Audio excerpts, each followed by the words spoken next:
Yeah. We're talking today Okay. about Dolores Ibarruri, Okay. aka La Pasionaria, which translates into the passion flower of Spain. She was a Yeah. woman who mobilized the masses against the rise of Spanish fascism, a woman who served as one of Stalin's right hand women, Mm-hmm. one of the first women to serve as a legislator in the Spanish Cortes or legislator, Dolores Ibarruri again. And let me clarify the sources for today's episode Okay. up top before we even get into it. Okay.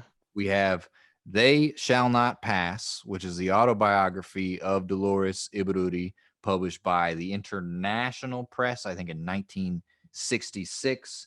And then, as like a more general reading of it to get more Yeah. information on it, we have The Spanish Civil War by Stanley G. Payne, Hmm. published by Cambridge in 2012. Okay.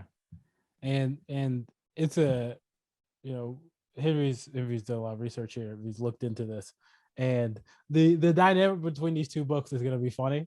Bro, It's yeah. gonna be It's interesting. like whew, like It's gonna be a like lot, a and yeah. yeah, no, let's get into it without The truth is somewhere in the middle no, between these two books, you yeah, know? between these two books, it just feels like there's yeah, it's gonna be interesting. It's Let's just push what ahead. it is. Let's push ahead. And then also, if you want, because there's not a whole lot of podcast source material available on the Spanish Civil War. I also listened to this podcast called The Iberian Knot that I want to give a shout Yeah. out to because he just does a really good job. And it's like 18 parts and they're like 40 minutes. So it is kind of long. But if you're looking to really just get like a thorough deep dive into the Spanish Civil War, check out The Iberian Knot. And let's kind of preface here at the beginning of this podcast. This is for myself. This is a thing where I do not. This is Spanish Civil War is something I am oblique on. It's something before we got into it. It's Yeah. something I've never. It's something I've never even looked Never into, investigated. and It's it's just, also one of the fucking most complex subjects oh, it's crazy. you ever It's try to fuck. crazy. Yeah. So So we're going to do the best we can. yeah, All we right. do the And best we're we going to can. tell you It's what yeah. the research bore. Yeah, And yeah, that's, no, that's all we yeah, can say. yeah, no, yeah, yeah. December 9th of 1895, Dolores Ibarruri is born to a mining family in Gallarta in Vizcaya, which is now known as Biscay, which is northern Spain. Her father worked in an iron ore mine, and in the latter half of the 19th century, going into the 20th century, the working classes of Spain, like the rural laborers, but also the industrial laborers and the miners, moreover, more to the point, are just becoming conscious of their class and just kind of starting to wake up and realize, like, hey, this is bullshit. Mm-hmm. To that North, point, north of Spain, beautiful country. It's a beautiful, beautiful place. I've never Saw it on an been. Anthony Bourdain episode. Oh, okay. Yeah, that's how I Man, got all my knowledge of the world through Anthony yeah, man. Bourdain. I just learned it from Yeah, from Bourdain. R He's really good. RP to OG. You know what I For mean? real, Up man. there, but Reels. You know love what's him. weird is like that's the Love him. paradox is he seemed to have like the best life of like go and travel the world and Yeah. eat all the best food, and it wasn't enough somehow, Nah, which man. Nah, is man. sad. Depression is real, dog. It's a Take real care of thing. yourself and It's a take care of real your thing. peoples. Take care of yourself. Yeah. Talk to the therapist. There's no shame. All right. No Yeah. shame. Yeah. One of her earliest memories, spring or summer of 1903, there's a strike among the miners in, I think, in the northern province, in Biscay for sure, but maybe around the rest of Spain as well. And like the civil guards under the monarchy are turned out, and there's like a really vicious crackdown. Like the prominent organizers are arrested, and then on the other side, like parts of the mine are blown up, and like if you're a scab you better watch the fuck out, you know. But Yeah. ultimately the strike succeeds. At the end of October, the government, I think it's like the minister of government, passes a decree by which he raises the wages of the miners. So this is a success. And from 1900 to 1916, Ibaruri goes to a traditional Catholic school, and she's gradually becoming aware of the plight of the miners, even as a child, because like she knows some people who are working in the mines, like some people she used to go to school with. And she even knows people who have like she knows like teenagers and children Yeah. who have died working in the mines due to like an accident trying to diffuse some dynamite. Mm-hmm. Bonifacio, I think, is the guy's name she mentions. There's like massive inequality between the bourgeois and the miners as Mm-hmm. well. And the industrial and rural laborers are striking again, just emerging from their lumpenness. Yeah. She marries her husband, who is a miner, at age 20. And she notes in her autobiography that once she's married, essentially this means to Spanish women that her life is complete. She need not aspire for any higher goals or aims or any position or status or whatever. She's done. She's expected to just bear his children and maybe work at the mines seasonally if they need surplus laborers to extract the ore to get it ready for shipment and all that shit. She's like, I'm done. I've won in the eyes of Spain social mores. Yeah. This seems. Yeah. That's it. It's yeah. It's fucked up. That's It's really fucked. it's very early 20th century attitude. Yeah. It's very. It's reminiscent of like the way, um, uh, young males in West Texas feel after they played their last game of football. Their life's over. Their life's over, Their man. last game of high school football, life's over. Yep. Mm-hmm. You're done. You're done. It's the same thing. Yeah. You peaked, man. Am I comparing the plight of women in early 20th century Spain to West Texas young kids, young football players, teens? football? Yeah. No, that'd be wrong. They have it much worse than these niggas. It's a false comparison. Yeah, it's a really false a really false bad comparison. But this is a funny history podcast. Let's we hope. we hope. And so in the background of all this, she begins to ask herself whether life was worth living if she's already achieved her highest state. And so she starts to read some Marxist literature, perhaps given to her by her husband, perhaps not. So 1917, the monarchy is crumbling. Spain remains neutral during World War I. Mm-hmm. They're more focused on crushing a revolt in Morocco, which I think breaks out in 1920, and Alfonso XIII is still in power. And Basque and Asturias, which are two like provinces or states, if you want to think of them like that, in northern Spain, they start agitating for rebellion. And so Ibarruri and other socialists, they start stockpiling like homemade bombs in a cave because they're getting ready to just bust out this revolution, you know? Yeah, like George Washington himself.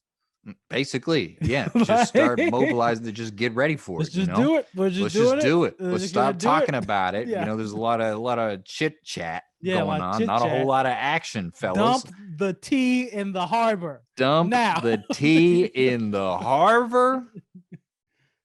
Burn your stamps. Yeah. Don't drink sugar. All that shit.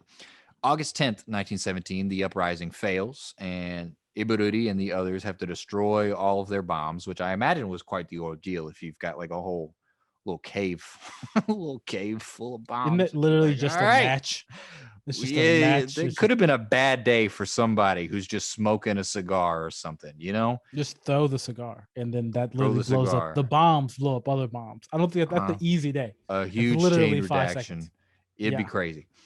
And she and her husband are arrested around that time. And there's about 100 communists and just leftists generally killed after the uprising. But they hear of the October Revolution sometime in November, and they rejoice. Strikes actually increase throughout Spain because now they have a model to follow, particularly on the latifundias, which are like the large land holdings, rural land holdings in Andalusia and Extremadura. Okay. 1920, Ibarruri is elected to the first provincial committee of the Basque Communist Party, which I think eventually morphs into the PCE, or the Partido Comunisto or Comunista de España, which is like the minority party compared to the other leftist organizations that Stalin helped establish. Yeah. Summer of 1921, there is some sectarianism going on. So you've got the socialists, which are primarily under this thing called the UGT, it's the Unión General de Trabajadores, and then the anarchists of the FAI CNT I'm not really. I don't remember that acronym. I'm gonna be real. Hey, But and those it's are all right because you've done a lot. thank you. Like, I appreciate any amount of leeway I can get on this episode. I will take. All right. And the way I understand anarchists, or the way I've heard it talked about, is they're not so much like, yeah, man, we're gonna go fucking just bust shit up. It's more like libertarians. Like, we don't need a government, as small a government as possible, and we'll just fucking figure it the fuck out. Okay. No, it's all over the map, dude. It's like there anarcho libertarians, anarcho socialists, anarcho communists. People apply that, and it's very they really they confuses me. yeah, Not no, gonna lie. You put a no, narco in front, no, I'm no, like, no, I bro. don't know what you mean. This is confusing. A lot of it's a lot. It's a lot. When you It's start talking about the political beliefs of anarchists, which is kind of an oxymoron in itself. Well, yeah, I don't see. I don't know enough. I don't know enough to say that. I don't know enough to say that. I really don't either, know enough. But I'm just like, the political beliefs is that there should be no politics, no, or maybe because I'm not an anarchist, and I'm not versed in anarchist literature, and I'm not about to do the research. I'll be real. I'm not going to do it. Okay. I don't have enough time. I'm out here trying to buy altcoins right now, dog.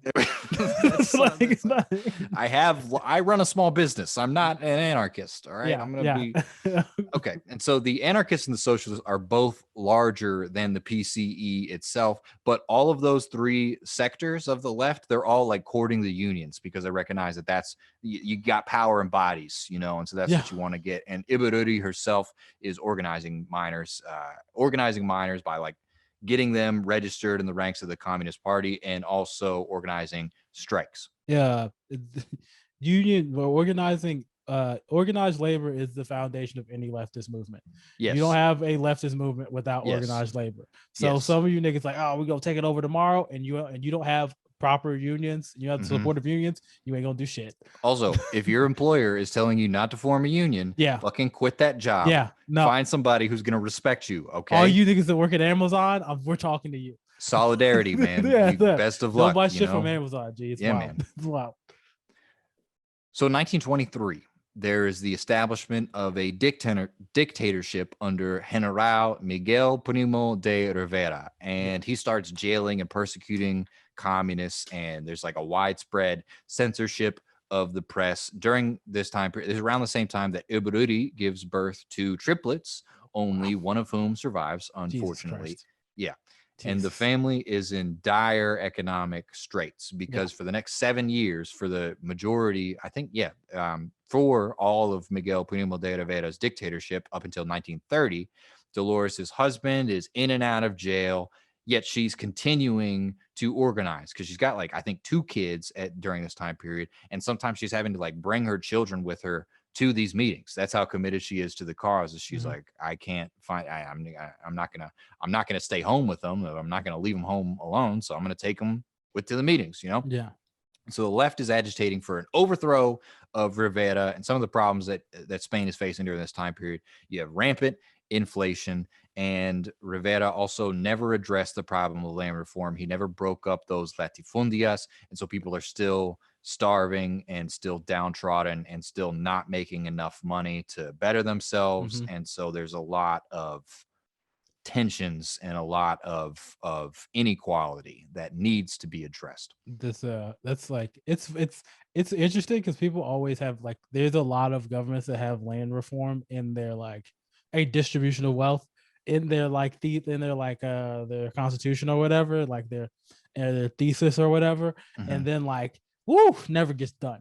Never gets done, man. It never gets campaign on it. He's looking at you, South Africa. They came to power. Everybody's talking about land reform. We're gonna do all this stuff. Nothing. That's how you campaign, though, man. You just make a bunch of promises that you cannot keep, and then people are like, "Oh, wouldn't it be nice if he did that?" And then you elect him on the idea that it might be nice if he maybe did that, and then he doesn't. And then you feel like a fool. You're like, that's just politics, And then when I take that land my fucking self by the barrel of a gun, I'm the bad guy now. And then when I start stockpiling bombs in a cave, I'm a bad guy. All of a sudden, I get droned. This is fucked up, isn't it? Fucked up. Come on. Yeah, this is March of history. That's unfortunately, Yeah. Ibarruri is doing her part to organize in Vizcaya against the Primo de Rivera dictatorship, and eventually he resigns, only to like go to Paris and die shortly after he resigns. Next phase that we're going to talk about, it's like a wide swath of history. Yeah. April 14th of 1931 is the formation of the Second Republic of Spain, which is a Republican socialist government that lasts until 1936. Yeah. They have a new constitution, which is very secular. And so there are restrictions on the church. And the church is like this, we're talking about Spain, which Yeah. is a traditionally very Catholic nation, to where the Catholic Church is very involved in almost all aspects of life. Like Ibarruri mentioned, she talks about in her biography that there was a child who Yeah. dies who hadn't been baptized, Yeah. and there was like this huge stink in the neighborhood Yeah. because they wanted to bury her in the local Catholic cemetery, but all the higher ups and the clergy and stuff Yeah. like wouldn't let that family bury their child in that cemetery because they hadn't been baptized. And The- and they like run the schools, and they Yeah. hold a bunch of land and have a bunch of money. And That's it's a foreign concept to us because we are Americans, and that's like Mhm. specifically something that like the founding fathers, like this is the one thing that they did was like no combination of church or state, because the rest of the world, especially in Spain and kind of the Spanish colonies that grew up in nation into nation that turned to the nations, the revolution, and then like a lot of colonies in Africa, like they have these pillars, they're the kind of pillars of power, like military, the government, then you might have a business pillar of power, and then like the fucking Catholic Church The or whatever Catholic type Church. of fucking church is just sitting there. It's gonna And they help own you a out, shit man. ton of Yeah. land, and you Mhm. can't get elected without bowing to the fucking, making sure the Catholic Church is on your fucking side. Yep. Yeah, that's but that's They're yeah, like historic kingmakers. yeah. You I know? mean, but that goes all the way through history. Yeah, like a long-standing religion. moneyed power that just like, we talked about on the Marcus Garvey episode with United Fruit being called El Pulpo. Yeah. You want to talk about Oh, a El fucking Pulpo. a pulpo? Yeah. It's a Catholic Church. You know what I Yeah. mean? Come on. Yeah, they can't. You can't live with your girl. It's considered sinful if you don't pay these niggas money to marry. And also, you talk like the whole like what is it, Martin Luther and the revolution of him just being like, hey, it's bullshit that you can just buy yourself out of sin. Yeah. Which the Catholic Church, they were the one who were willing to take the Lutheranism and everything. Like, you got Martin Luther, and I have my own attitudes about the Catholic Church. Yeah, I mean, they are in line with.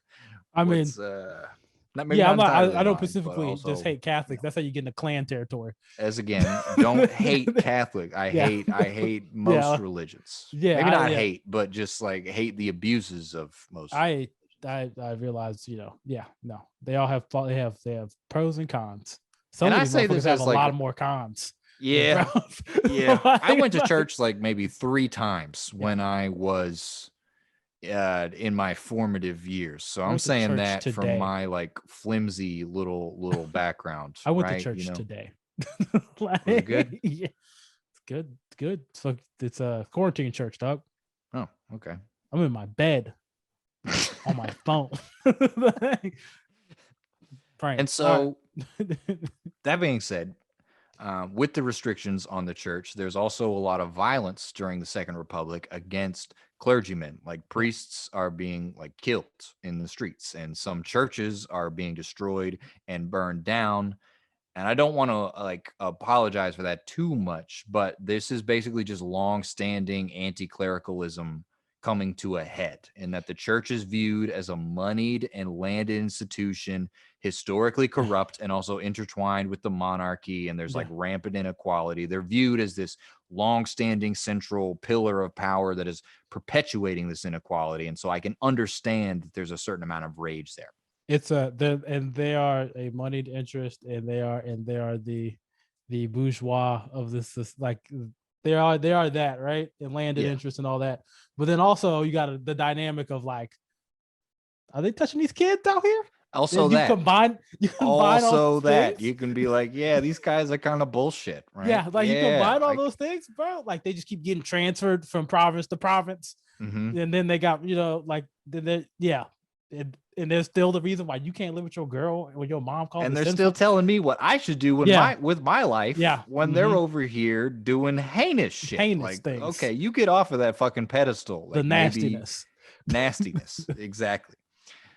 As a result of this anti-clericalism, there's the CEDA, which is CEDA, the Spanish in English, the Spanish Catholic Confederation of Autonomous Rights, which is kind of like the centrist, center-right party of Catholicism, the political party of Catholicism. And they're more about quote unquote individual liberty, but they mean liberty as in like freedom to go to church and freedom of the clergy to perform its traditional social role, the one it's always played. Yeah. And their ranks start to swell due to this anti-clericalism, because now, especially like, you know, all of the gold and all of the material resources that have been taken from Latin America and everything, they built some fancy ass fucking churches in Spain. And now those churches are being burned to the ground. And it's like, oh, this is an attack on our national culture, even though that culture was built on third world resources. I But I I yeah, don't think I don't think you can really communicate how powerful it is when somebody says, "Yeah, man, this is the party. This is the political party, but this is the political party of God." like, it's rough, like, man. like It's what hard word? to say. Yeah. like, Oh my God. yo, Wow. Jesus is fucking committee chairman. He's running. Jesus is running Fucking for the Holy president. Spirit Like, is that's doing fucking crazy. finance over there. That's like I don't think you could. Yeah, like your grandma is gonna vote for them every single time. She's going. She's gonna orchestrate the bake sale Yeah, for the. She's gonna turn out the vote with yeah, her sweet ass snickerdoodle cookies. yeah. All right, let me tell you that. Spain during the Second Republic and even after the Second Republic, I'm gonna be honest. It is a clusterfuck. Like, in addition to the three parties we mentioned last time on the left, that you have the socialists, you have the communists, which Ibarruri is a part of, and the anarchists, and that's just on the left. And then you've got various parties under those three main branches, Yeah. making it even more complicated. You've got in like toward the center, toward the right, you've got Seda, you've got monarchists who want the return of like Alfonso the 13th, or like maybe monarchists who are like, yes, I need a monarchy in theory, but there'll be disagreements who that monarch should be. You've got fascists who are like, yeah, I believe in a strong man, but not necessarily a king. Maybe we need some other kind of political arrangement, which is still rooted in authoritarianism. And then you've got Basque and Catalonian nationalists. And Basque and Catalonia are both in like northern Spain. And those nationalists, while they believe in autonomy for their province, they also might fall under the category of any of the categories of the left or right. So there's a bunch of different competing interests going on in Spain, and it's hard to kind of to galvanize them, and it's hard to navigate that web.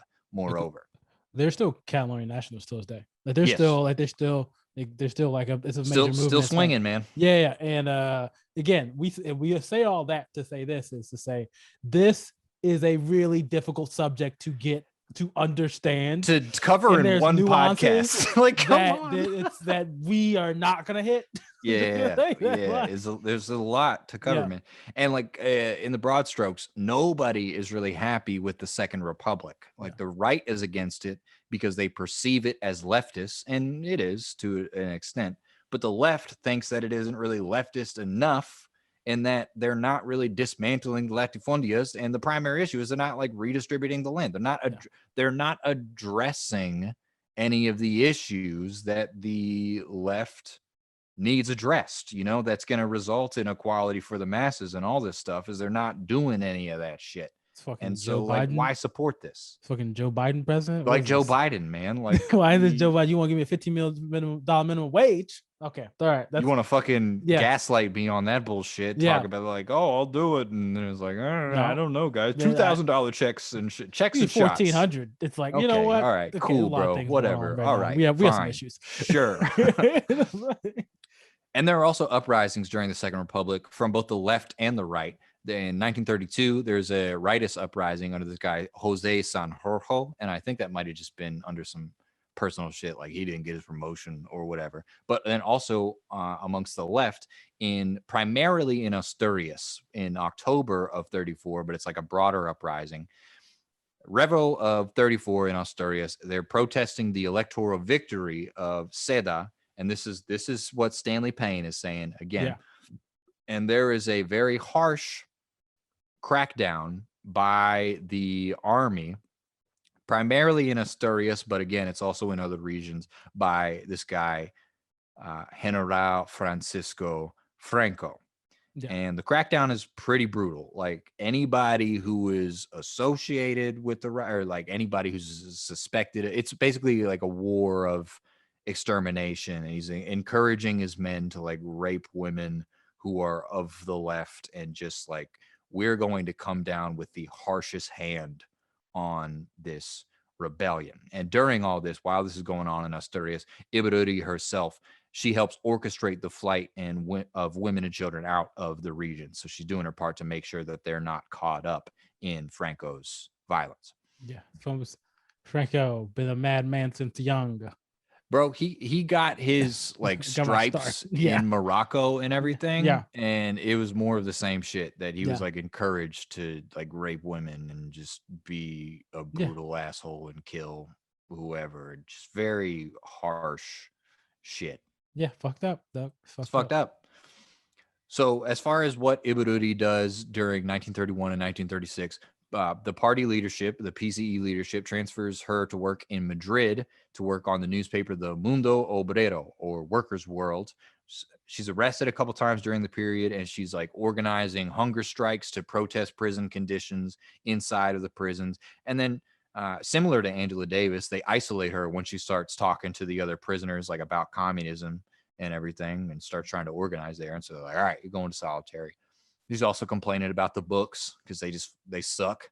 It's just a bunch of Bibles and theological texts and Thomas Aquinas. Come on, man. I don't want to read Thomas. Nobody who wants to read Thomas Aquinas other than weirdos out there who are suddenly interested in spiritual warfare. Anyways. Yeah, no, man. Look, man. Bible's got some good stories in it, dog. Some good ass little tales in there. Yeah, but if you hate the Catholic Church, and if you were like raised, went to school at a Catholic run institution, you're kind of like, bro, I've heard all these, man. I don't. Yeah, no, I mean, look, I don't want to revisit them. I want to I get the gist, you know. I want to revisit this again and again and again. No, I'm good. And the Central Committee of the PCE in 32, Ibarruri is elected to the Central Committee of the PCE in 1932. She represents Spain at the 7th World Congress of the Comintern in Moscow, and then also tries to garner support for the Second Republic from both France and Belgium in 1935. The Comintern, dog, everywhere. Literally everywhere. That is, I mean, the name is literally intent. The Communist International. It is the part. They're getting out there, man. Explicit mission is communism spreading internationally. So yeah, they're doing the work. I think they're doing the job. Trotsky founded it. I think because that's like his whole mentality. Who founded it? If I remember correctly, Trotsky had like a pretty big role in establishing it. Because that's his whole vision, is like, no, we just gotta keep fucking shit up. I just love that. Yeah, I love that you just have Ho Chi Minh running around, just like nobody's paying attention to him, but he's paying attention. He's still laying low. He's just laying low. What's his name during this time? He could be one of his 12 names. When No, he already moved on from when that Than. He moved on from when Than. He's done. He's done. He's on to something else now. He's making those pastries, man. Yeah. He's organizing while baking. He's baking, the secret ingredient in every strudel. Ho Chi Minh literally traveled the world. Everywhere. He's just making pastries. World-class pastry chef. You don't know that, though. People don't really, you don't really hear that a lot of the times. And the Ken Burns documentary doesn't want to talk about it. They don't want to talk about the softer side of the man.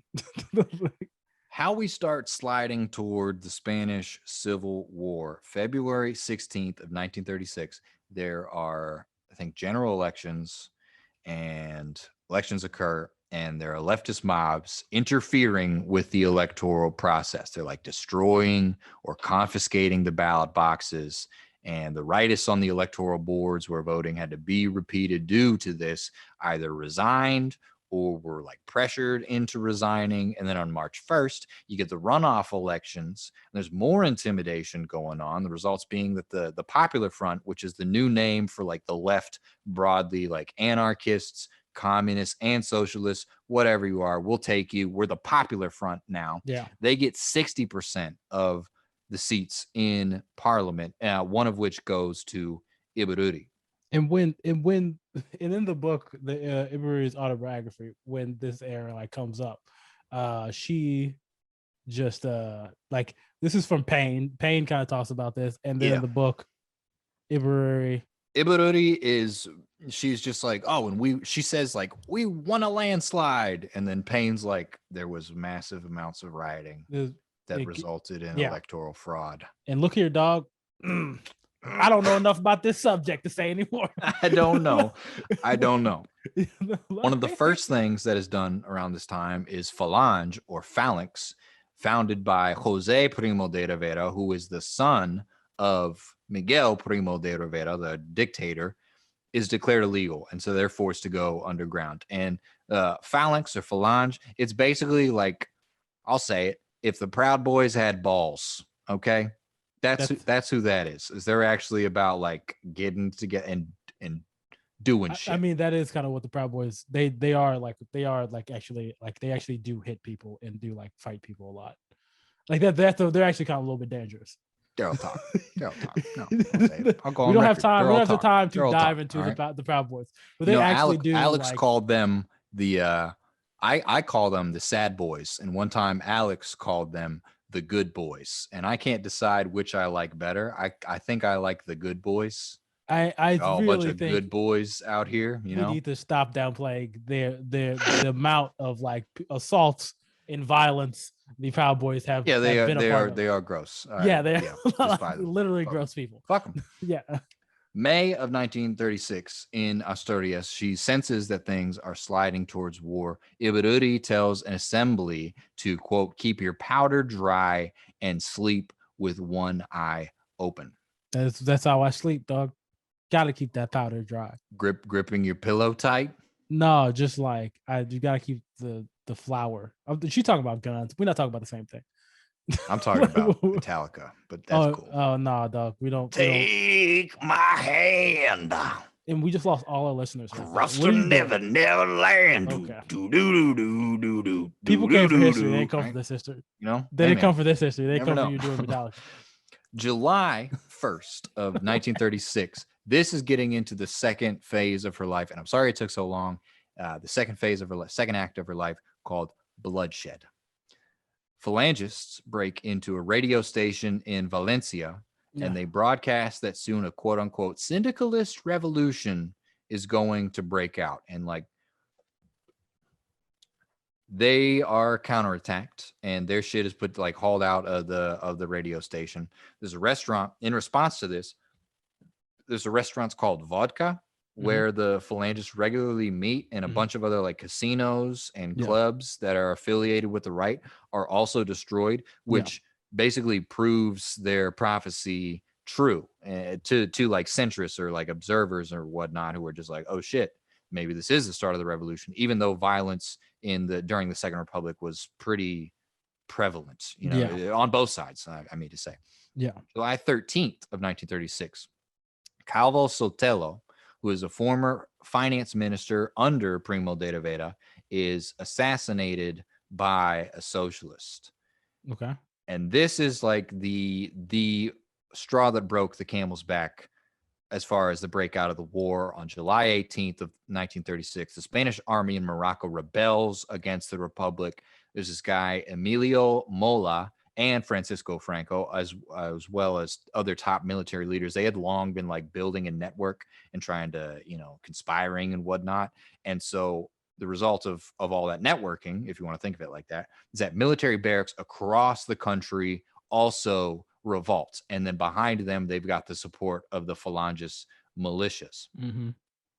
Internationally, as far as the international response, the U.S. continues to sell petroleum to Franco and the nationalists. Stanley G. Payne, he mentions Texaco by name, that continues to sell to him despite the war going on. And Hey, come on, big dog. I got this oil. I gotta get off my hands. I got this oil, man. What would you I do? You got want me to just sit around with the oil? Like I can't I've sell it to pulled all of fascists? this oil out of the grounds of Venezuela, Yeah. and I need to offload it somewhere. Okay, I'm sitting on a surplus, and you're not gonna let me get it off. Come Come on, on, though. man. Look, I gotta get this oil out. You want to get reelected, don't you? Come Yeah, on, man. yeah, yeah. That's it. Yep.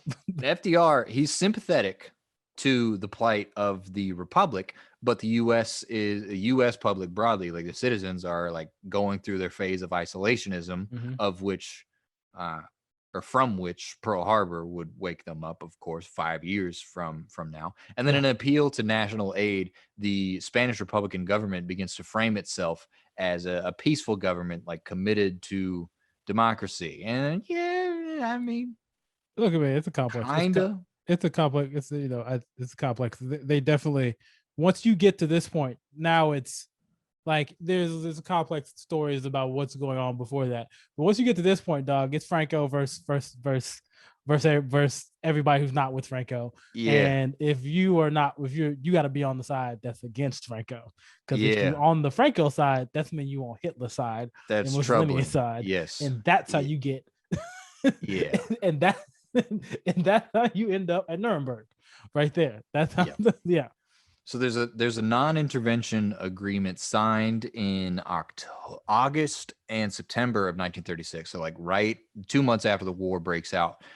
It's primarily orchestrated by Great Britain and France, who decide to like lay off, yeah. and it's also signed by Germany, Russia, and Italy, but the Mhm. latter three almost immediately violate the agreement. And both Hitler and Stalin have vested interest in adding fuel, Texaco fuel, might Okay, I say, okay, to the fire that is the Spanish Civil War, so that in Hitler's case, the world is distracted from what he's doing to maneuver in Eastern Europe and his annexation of the Sudetenland and all of his war preparation. And in Stalin's case, the internal purges of like, hey, they both want to take the heat off themselves. And so, like, all right, if they're all distracted by what's going on in Spain, look I'll here, man. benefit.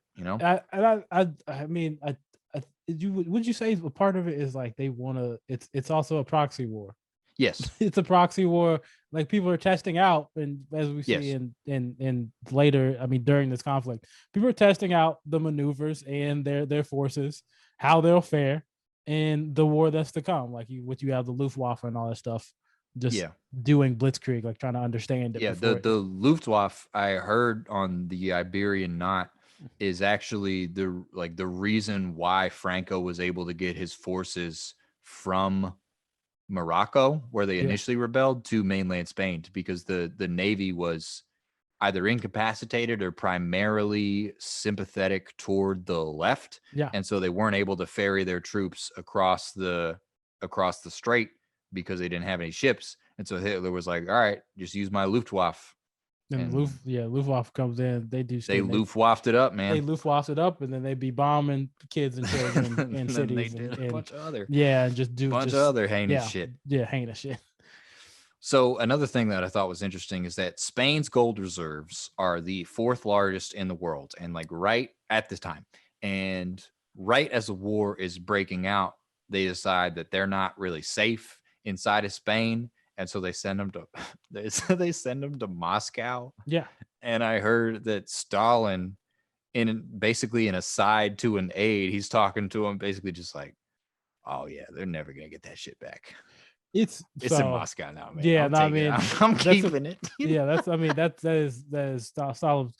Oh, my man is shrewd. Let's say that he's a shrewd fella. It's a shrewd, He's a shrewd shrewd guy. fella. Let's put it that. Thank you, Let's put it Reeves. that way. It's a shrewd financial He's financial a. investment, I mean, that sir. is a Like, shrewd financial investment. totally It is a shrewd financial investment for me to take your money.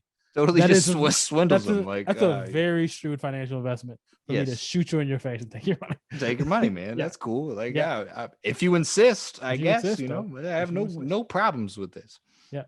So Italian support of Franco under Mussolini outweighed that of Germany. Germany, I think, I'm sorry, Italy lands like 70,000 troops total and advisors and officers in Spain, whereas Germany lands about or fields about 40,000. Yeah. Italy, in particular, Mussolini viewed Spain as a potential satellite state, Hmm. which like Franco's not as into because he's like, I see what you're kind of like trying to do, Yeah. but I'm not about to be anyone's puppet. I'm gonna Franco, be I mean, Mussolini's just thinking about he wants to, they want to make Rome great again, make or Rome Italy, great again. and they Exactly. want to make, and the Roman Empire was Spain. Yeah, I Hmm. mean, Yeah. yeah. And so, what Germany fields most famously is probably the German Condor Legion, where this is where Hitler gets to try out a bunch of his like aviation techniques under Hmm. the Condor Legion. And also, what he negotiates for himself from Franco is not only like financial compensation, which Stalin gets some as well, in addition to the gold, but what Hitler wants is also like mining rights because Yeah. he's all about the resources. He's like, I know you guys got raw materials, Hmm. particularly in the northern provinces, and I want to cut, you know? Look here, dog. I'm just on this mad search for oil, Mm-hmm. and Mm-hmm. it's gonna lead me down a This path, mad meth fueled search for oil. and it's gonna lead me down a path where I end up killing a lot of people in this place called Stalingrad. That's right, And a man. lot of my, and really the war turns on its face, and I ever since that point, that's when the shit craters. But Uh-huh. where's the oil? Where's the oil, I just want man? to imagine him like looking for, I gotta find oil. So I'm like, God damn it. Mhm. And Like, then the US surprised like takes a page out of his book and is yeah, like, where is the oil? yeah, You know? And then you get the next 70 years of our history. yeah. Leftist militias include the 5th Regiment and most famously the International Brigades. Hmm. Bum, bum, bum, bum.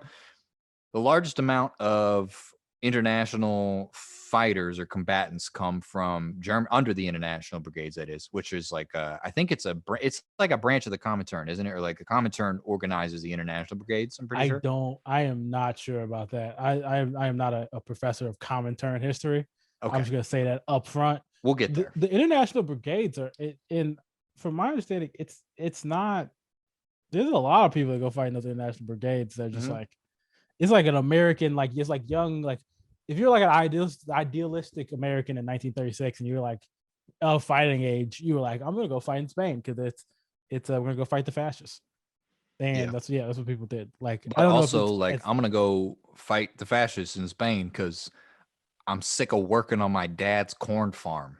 it is a lot There's of that. also got to be some of that, you That is know? how John Boy did do it. John Boy from the Hmm. Waltons. I know you've never seen it, but No. that's, yeah. He's like, I just want to see the world. I just want to do something bigger, and then he goes fights in Spain, and then comes back and like lives.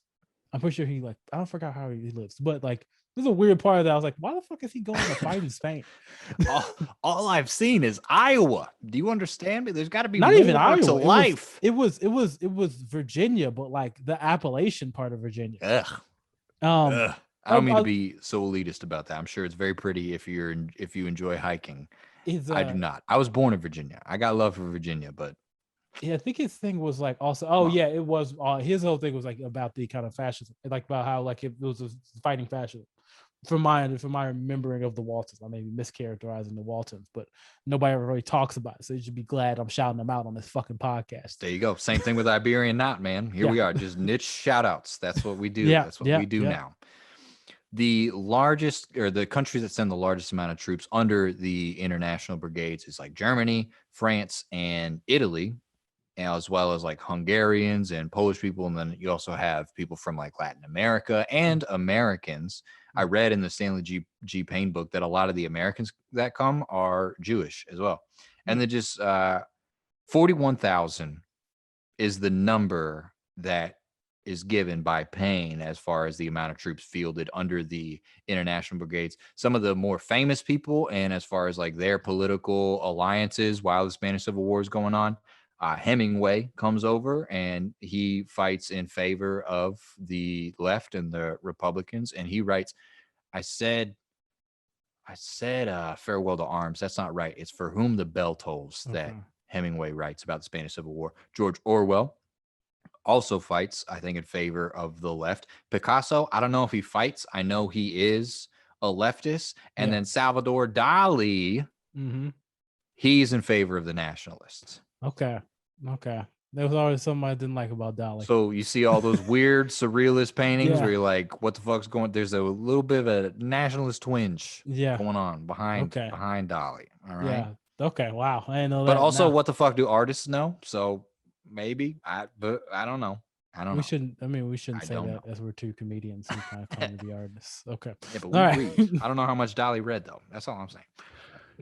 There's Okay. also the Moscow textile mill. Ibaruri mentions this in her autobiography. There's this Moscow textile mill called the Three Mountains, which is sending like clothes, blankets, food, and medicine to Spanish women. And then there's also like NKVD officers floating around, some of whom are leading the international brigade, some of whom are maybe doing their own thing. You know, you never know with those guys. What Ibaruri is doing through all this, as well as like organizing, and she's on the front lines for a lot of this. She's on the radio broadcasts, and some of her more famous quotes are, "It is better to die on your feet than live on your knees. No pasaran," which means they will not pass or they shall not pass, which becomes like the slogan of the left during this time period. No pasaran, just like Gandalf style, like you I mean, but shall not yeah, pass. but Right? I mean, listen, we're gonna be honest here. Slaying the Balrog, If we're gonna man. be honest here, they did pass because they have the Luftwaffe But they backing did, them up. They have the they did Luftwaffe pass. or Yeah. perfecting skills. And So Italian tanks yeah, and planes as well. yeah, yeah. Early phases of the war, Badajoz, Talavera, and Toledo fall, which are all like south of Madrid, and Madrid is kind of in the center of Spain. And so the left and the Republicans, they start reinforcing the suburbs around Madrid because they know that a siege of the capital is coming. And just to give you an idea of how like personal and gritty and up close this war was, the Popular Militia, which is a Republican newspaper, they have a quote that Ibaruri cites, which is, "Every house a fortress, every street a trench, every neighborhood a wall of iron and combatants." Hmm. No fucking around, right? Yeah. I mean, dog, once you like, I think I don't know if it's I don't know when urban combat starts, but urban combat is not it's not fun. That I shit bet is not. awful. No, It man. Yeah. because it's like you're in a doorway, it's Yeah. room to room. You don't want to go onto the street because they got the street pins. You gotta fucking burst to the fucking Mhm. goddamn sidewall. It's a lot. And then there's a chance that a tank will just come and bust down the wall of the Yeah. house that Yeah. you're posted up in. Uh-huh. And maybe it's a friendly tank and maybe it's not. Maybe Whereas it's like not. field warfare, you're like, oh, I can see around me for the most part. There's a big, Depends on the nice field.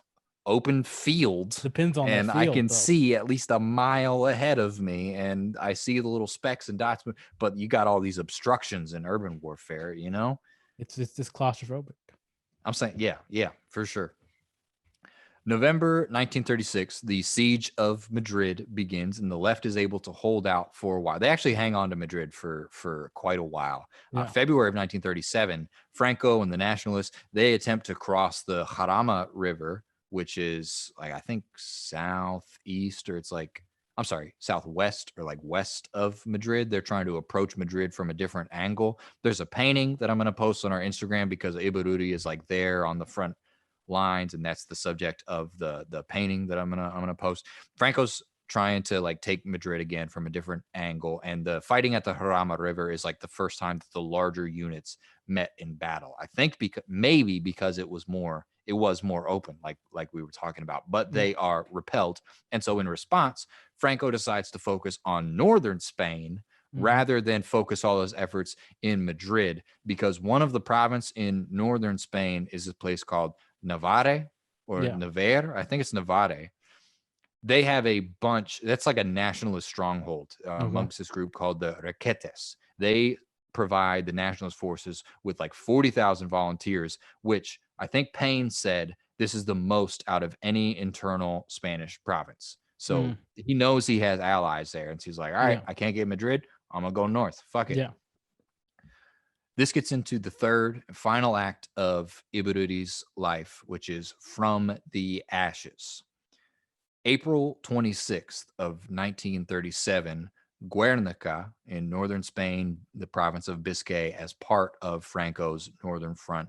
Guernica is bombed, and this is perhaps the most famous incident of the war. Pablo Picasso makes a painting, which you should look at, called Guernica, that deals with how Spain processes the bombing, because it's like the first really badass bombing to occur. Badass is a bad word to describe that. Gnarly, It's brutal. horrific. That's what I Yeah, like mean by the, not like, oh, it was so yeah, cool. You like know what I it mean? Like, no, it is. was like awful. That's what I Yeah, mean. It's just like it's in Pablo intense Picasso's is a like better word. very kind of his use of shapes and like kind of sharp edges, like kind of lines, and it almost depicts like the madness of like being Yeah. bombed by the Luftwaffe again, Yeah. like by the fucking The Condor yeah Legion, man, yeah floating around.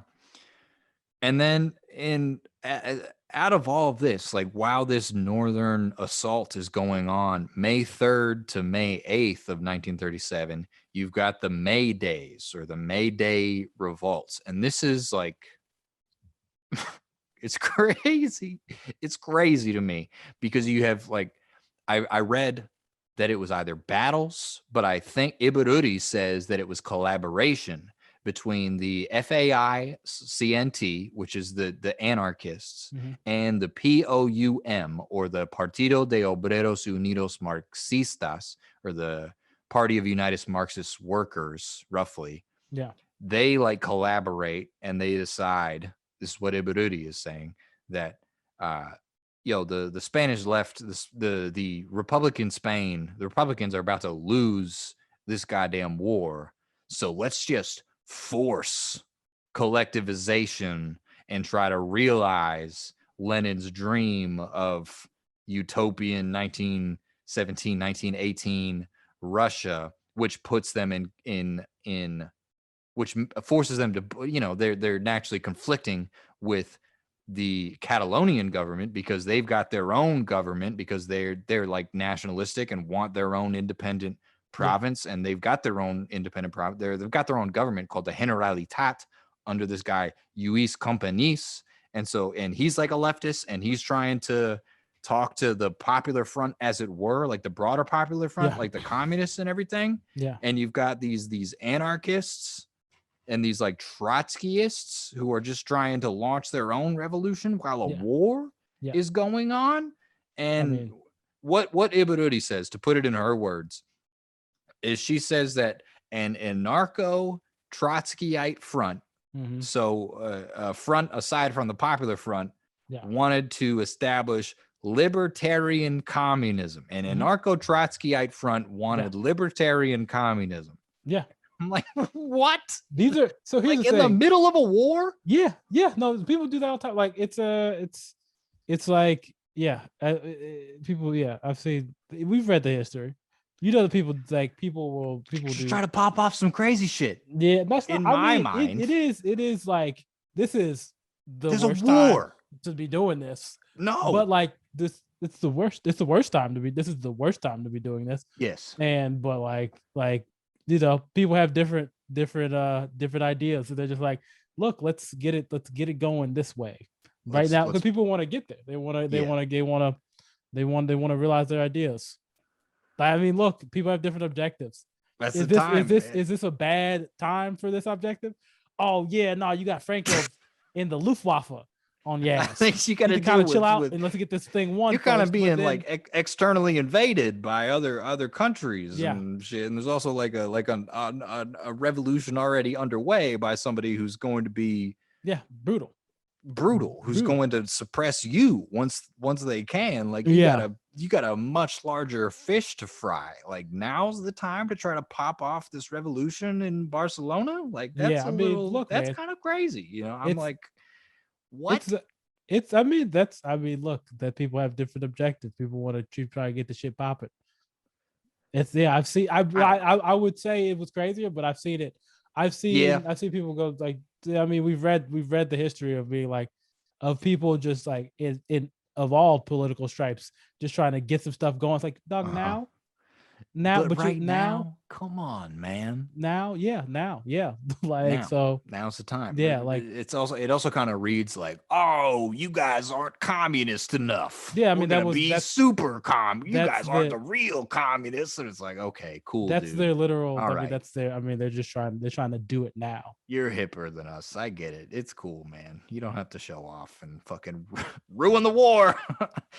Okay. So what happens as a result of the uprising in Catalonia? The PCE has to divert forces to suppress the uprising in Catalonia, while Franco topples the industrial rich north because they've got a bunch of factories and a Yeah, bunch of resources up there, and now um, he's conquered them. He's got dominion over them. He's able to utilize them. He's robbed the left of those. Ibarruri says in her autobiography, she mentions the transmission or like a document or a letter sent from the ambassador to Franco, Germany's ambassador to Franco, this guy Wilhelm Faupel.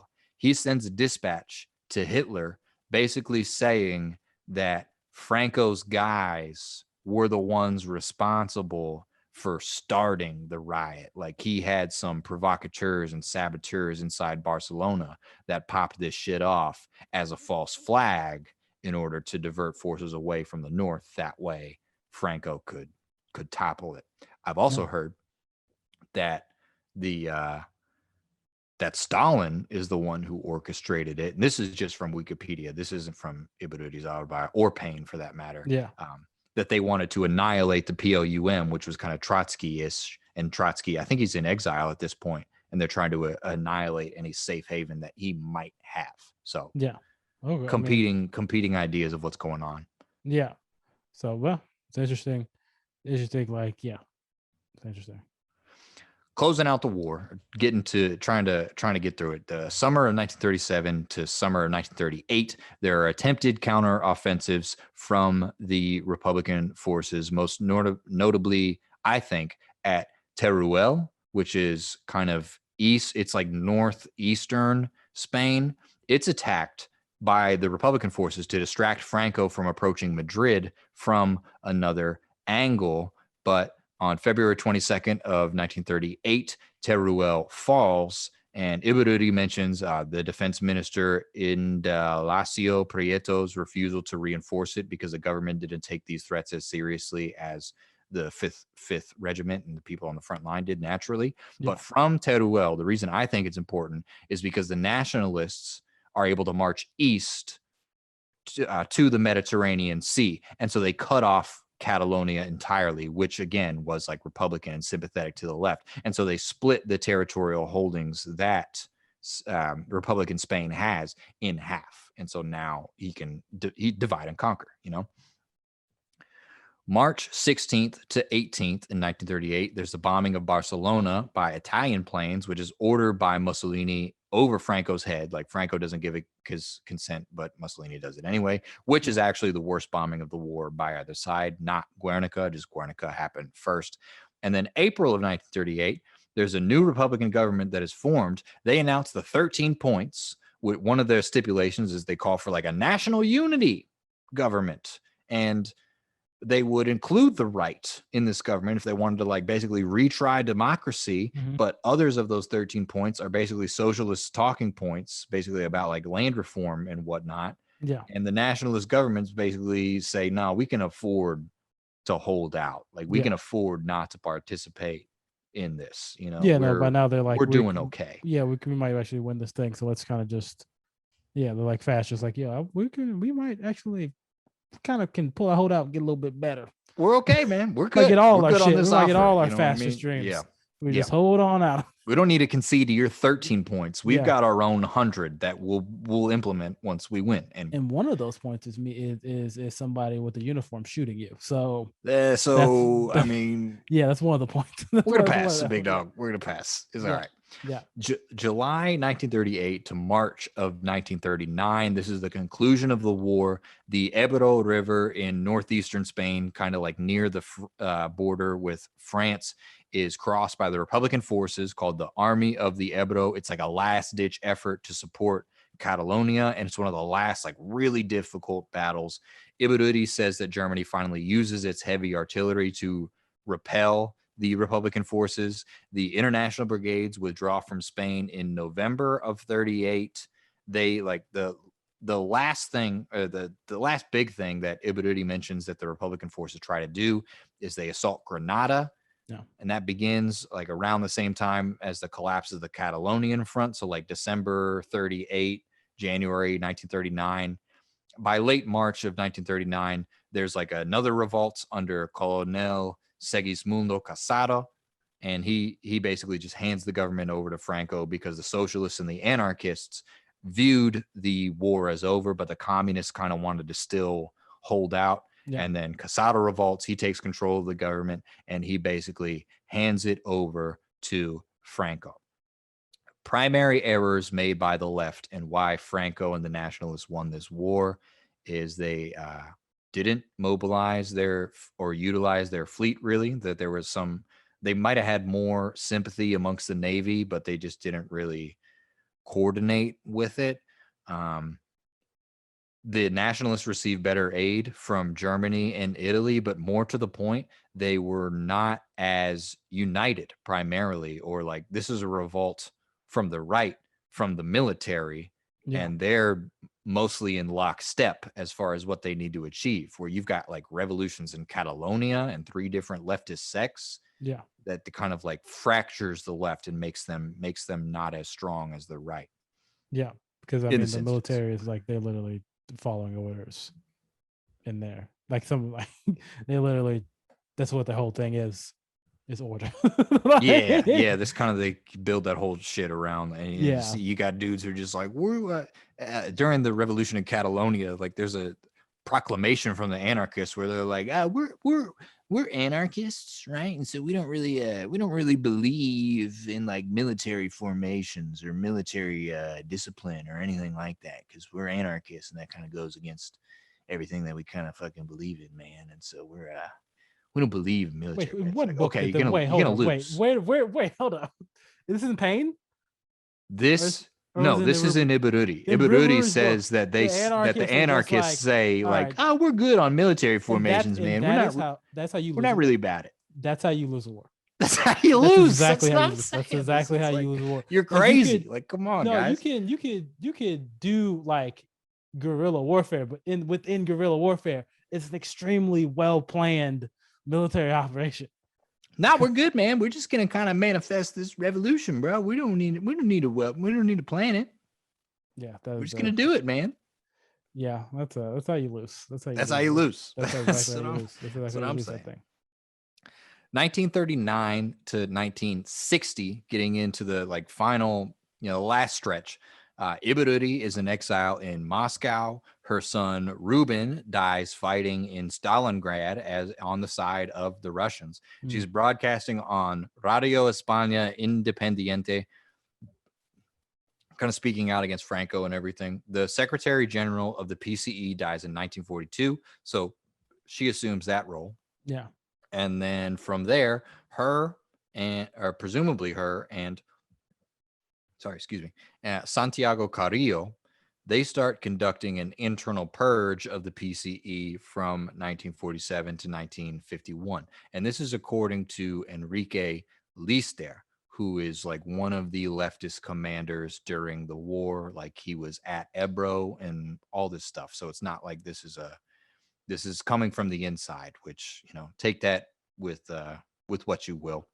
All the grains of salt, take them. All the grains of salt that are the yeah, the conglomerates of salt throughout this episode, and right? salt them. And also, like for the rest of her life, she's writing and advocating for world communism. She's working closely with the Comintern. She's traveling around. In 1960, she retires as Secretary General of the PCE. She starts writing her memoirs, one of which, No Pasaran or They Shall Not Pass, is translated into English. And that's the only one, unfortunately. Like she has others that she's written in Spanish. However, the one that I read focuses primarily on the war, which is why this episode focused primarily on the war, because that's the source material. My Spanish is okay. I'm not at the point where I can read. The From memoirs your of voice, we all can communists. tell that you cannot read Spanish fluently. We understand, and nobody thought you Thank you. could. Thank you. Let's. I was worried, man. No, nobody expecting you to read Spanish. She's traveling around for like the rest of her life. She speaks at Nikita Khrushchev's birthday before he's ousted in like 1964. So she's like up there with the big dogs. You know what I mean? 1977, 2 years after the death of Franco, she's able to return to Spain, and she's still speaking to like massive throngs of people at age 82. Like she commands a lot of respect as a public figure and an orator. She is iconic in every sense of the word. Yeah. She takes a seat in Congress and she votes yes for a new constitution. However, she's kind of dogged by like health issues. It isn't until November 12th of 1989 that she dies of pneumonia at the age of 93. Okay. Any thoughts on the life of Ibarruri? And that's so any thoughts? It was interesting. I had no idea what I was getting into, man. Yeah, man. The Spanish Civil War is it's something that I've always heard of, but as an aside, never really have. Still don't understand. I'm gonna say that. Yeah, no, hell still no. don't There's have a lot of a moving firm parts grasp on fucking Spain in the 30s. I'm gonna say that for sure. There's a lot. But I think it's been it's been interesting. Yeah, that's kind of my regret is that again the only book that the only biography of Otto or otherwise available on her in English is They Shall Not Pass, and she talks about the war the entire time. So I regret that she's probably like a two-parter, and somebody should write a biography if they haven't about her life as a whole, because I'm sure she had hella hot takes on Vietnam and Yugoslavia and all sorts of other shit going like all them hot takes. She was like right in it, you know, in it. And there's a lot of interesting history there. And as far as like the Spanish Civil War itself, you touched on it earlier that it's more of a proxy war. There's a tendency to think that it was the first battle of World War II, in which case, like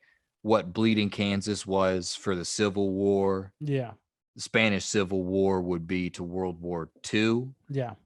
But what Payne says is he's like a more accurate framework, given the support both sides received, is that it was like the first battle of the Cold War. But